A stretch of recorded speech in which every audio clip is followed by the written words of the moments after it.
बिस्मिल्लाहिर्रहमानिर्रहीम।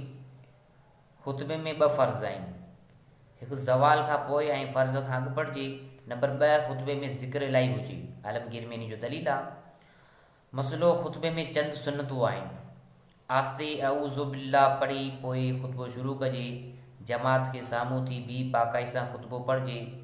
नंबर टे, खुतबे जे बुलंद आवाज़ सां पढ़े त जीअं जमात ॿुधी सघे।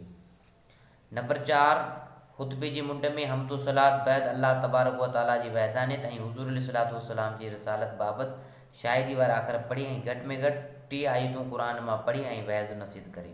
नंबर पंज, ॿिए खुतबे में हम्दो सलात पढ़ी ऐं मुसलमाननि लाइ दुआ जा अखर पढ़े।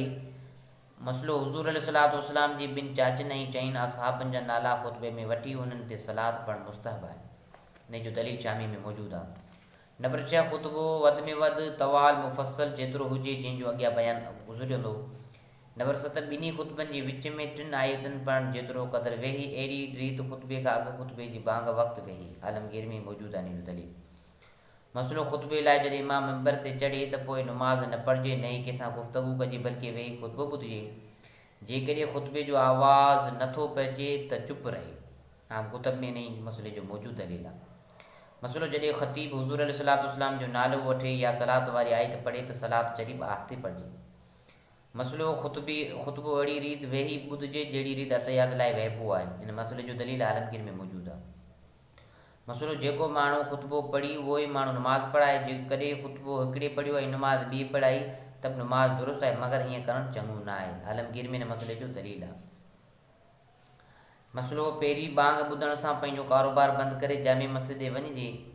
मसइलो जंहिं जॻह में जुमे जी नमाज़ सही हुजण बाबति वहम हुजे उते 4 रकातूं आख़िर ज़ोर पढ़णु मुस्तहब आहे ऐं जेकॾहिं शक हुजे त आख़िर ज़ोर पढ़णु वाजिबु आहे। शामी में इन मसइले जो दलील आहे। मसइलो नियत बाबति इख़्तिलाफ़ आहे। के चवनि था त उन ॾींहं जी ज़ोर नमाज़ चइजे ऐं के चवनि था त आख़िर ज़ोर चइजे, जेको सही आहे। मसइलो जंहिं शख़्स जे ज़िमे को बि फ़र्ज़ रहियल न हुजे त आख़िर ज़ोर जी 4 रकातनि में सूरत ज़िम कंदो। जेकॾहिं को बि फ़र्ज़ रहियल हूंदो त पोइ 2 रकातनि में ज़िम न कंदो, जीअं त अॻु गुज़रियो आहे। फ़तावा हमायून में इन ॻाल्हि जो दलील आहे। मसइलो सफ़र में आख़िर ज़ोर 2 रकातूं पढ़बियूं। फ़तावा वाहिदिया में इन ॻाल्हि जो दलील आहे। मसइलो जेकॾहिं नमाज़ जुमे में फ़ौत थी वई, नमाज़ जुमे जेकी असां पढ़ूं था उहा फ़ौत थी वई त अॻी नमाज़ पढ़बी, मगर उन में जमात न कबी। जेकॾहिं जमात कयाऊं त नमाज़ मकरूह तहरीमी थी पवंदी। यानी जे माण्हू खां जुमे जी नमाज़ क़ज़ा थी वई, निकिरी वई, उन माण्हू खे खपे ज़ोर जी नमाज़ अदा करे, पर जमात सां न पंहिंजी नमाज़।